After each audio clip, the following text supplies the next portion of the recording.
Hey, I'm Naoto. I am the head sharpener at Knifewear. Today I am going to show you how to sharpen this particular knife. It's called Hado Sumi. The Hado knives are great. It is led by a master sharpener, Nomura-san, and as well as his predecessor, Maruyama-san. They've developed this super cool tall bevel knives as well as this torsion sharpening technique. You won't really see them on the nakiri form as much, but if you have one of those gyuto knives, you can see this prominent torsion on the bevels. It gets wider towards the tip. Their fit and finish of the knives are fantastic as well. They mirror polish the spine part as well as this choil part, making it really nice and smooth, and also you won't get really hard as holding it like this and use them for a long period of time. Today I'm going to show you how to sharpen this bevel as well as the edge on this Hado Sumi nakiri. I'm going to start with the Knifewear 220 stone. This is a great stone. It cuts really fast. This does most of the heavy lifting on the bevel establishment and everything. The second stone I'm going to use is this Naniwa Hibiki 1000 stone. This stone's great. It's really nice and hard, and it actually corrects a little bit of distortions, or it actually shows the imperfection on the bevel. Third stone I'm going to use is this Shin Nagura stone. I am in love with this stone, especially this 1000 grit. It's the really nice and soft muddy stone. It actually creates really nice base for the Kasumi finish. And the final edge, I'm going to use a Knifewear 4000 stone. It's really nice and hard. It keeps the flatness really nice and long, and it gives you really nice smooth edge. So this is my go-to finishing stone. Well, before actually getting onto the stones, first thing is to protect the knife handle. I'm gonna check if this knife is nice and straight. If you don't learn how to fix the bent knife, watch the video. It's nice and straight. So what I'm gonna do first is to sharpen this bevel on the 220 grit stone. Basically, you put the knife pretty flat. Also, you want to make sure your stones are pretty flat as well. Whenever you are sharpening, whenever you are doing this thinning job, you want to put your fingers closer to the edge. Not too close to the edge, otherwise you could grind your fingers off as well. You look like one of those spies that, people without the fingerprints. Just keep your fingers closer to the edge.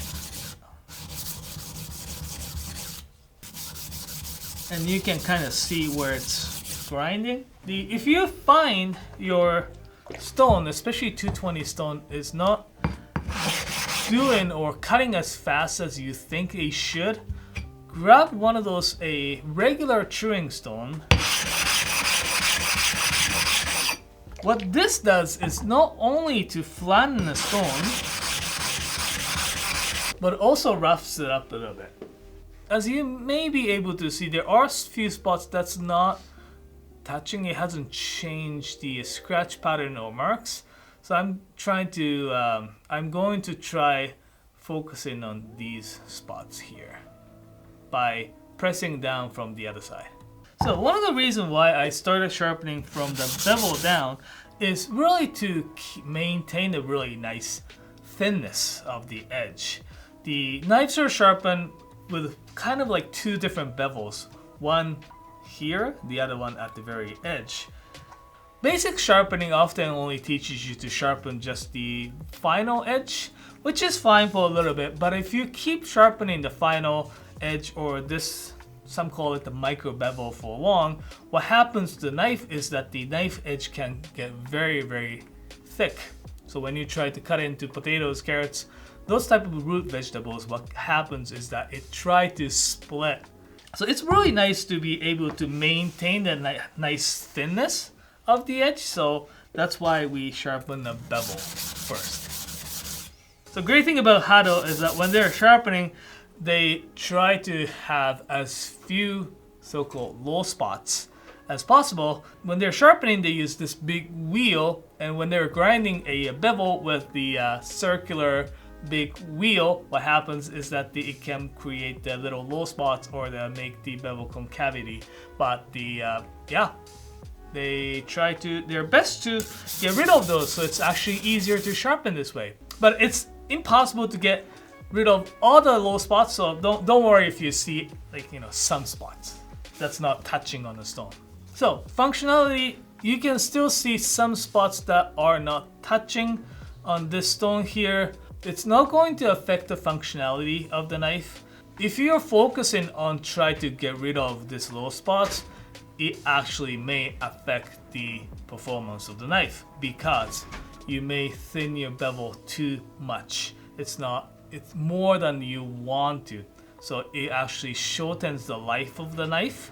So something like these small low spots, I wouldn't worry too much about them, and it will probably come out as you sharpen more, like 2, 3, 5 more times. Okay, so I'm going to switch the side. Same thing, you put the pressure closer to the edge and go back and forth. Check where you're sharpening. Then adjust your fingers point accordingly. If you find your Hado knives or any other knives too delicate or chips too often, too easily, you do not have to, you may not want to thin your knife as often as we suggest. You can just sharpen the last edge with the 15-degree angle and sharpen a few more times than we will usually do. Bring it to thinning and gives you a little bit more stronger or tougher edge. It gets pretty nice and even on the other side, although there are some spots.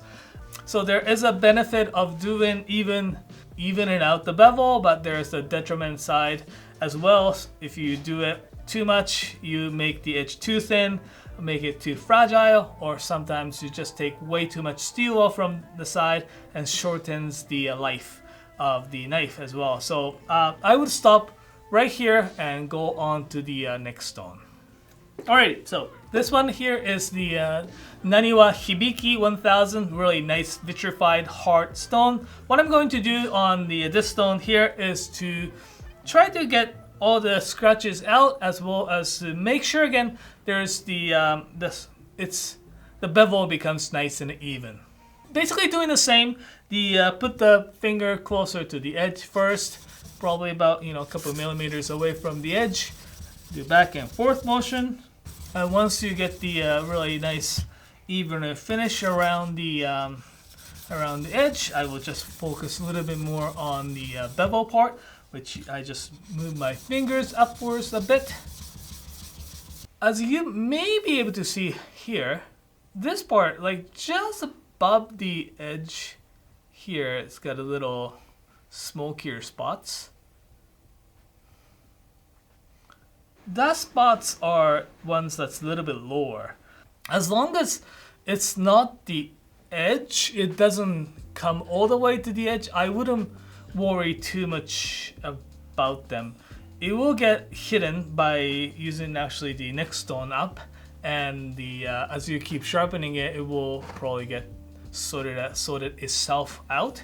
Because it's such tall, wide bevel, it is really hard to make it super flat by the tools that they use, right? So I would just gonna leave it like this, move on to the next stone, and we'll show you how it looks like after I finish with these stones.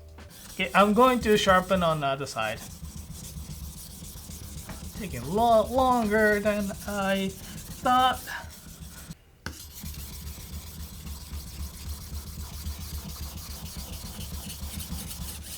So I'm done with the Hibiki 1000 stone. It made the pretty nice even bevel, especially right around the edge part. There are some spots that were lower that didn't touch on this stone, but I wouldn't worry too much about them. But it gets really nice and even on both sides, especially edge up to about 5 millimeters from the edge. So I'm going to move up, well actually not up, move on to another 1000 grit stone. Shin Negura. It has been my favorite stone to kind of, we call it Kasumi. Basically what it is that it gives you a little bit more smokier, mistier finish. Kasumi means mist in Japanese. It's a lot grainier stone, it's softer stone, so it actually gets the more abrasive out than some other harder stones. As you can see, it's a lot muddier. It gets like really muddy really fast. And I do it pretty light.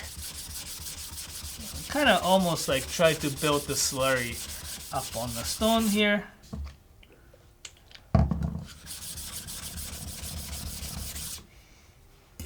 And as the name suggests, Shin Negura stone is a synthetic stone, but it is it consists of the natural stone powder of the Negura. So the more you work on those, the smaller grains it's going to break down and make it a little bit more finer grit. This is not really the finishing stone per se. You could finish your aesthetic with this Shin Negura stone, but it still requires to put the proper edge on with some stones. So it does give the little bit mild contrast between the coarse steel and the softer cladding steel on the outside. The part that I kind of ignored, like this spot and these two spots, or lower spots, that the even softer stone like these ones didn't even touch.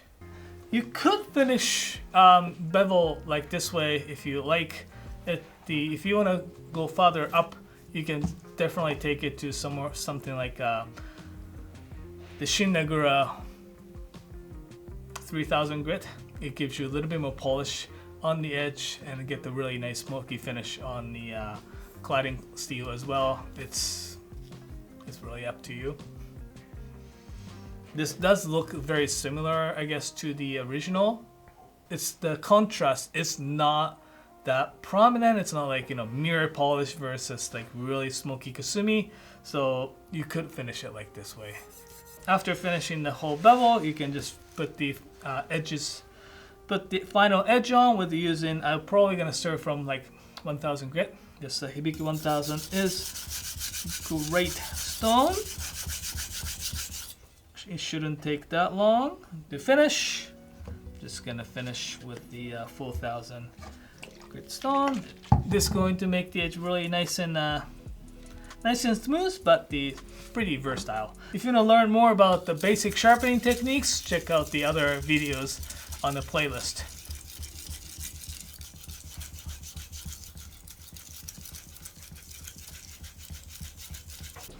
Just gonna get the quick strop, get rid of the burr, imperfections left.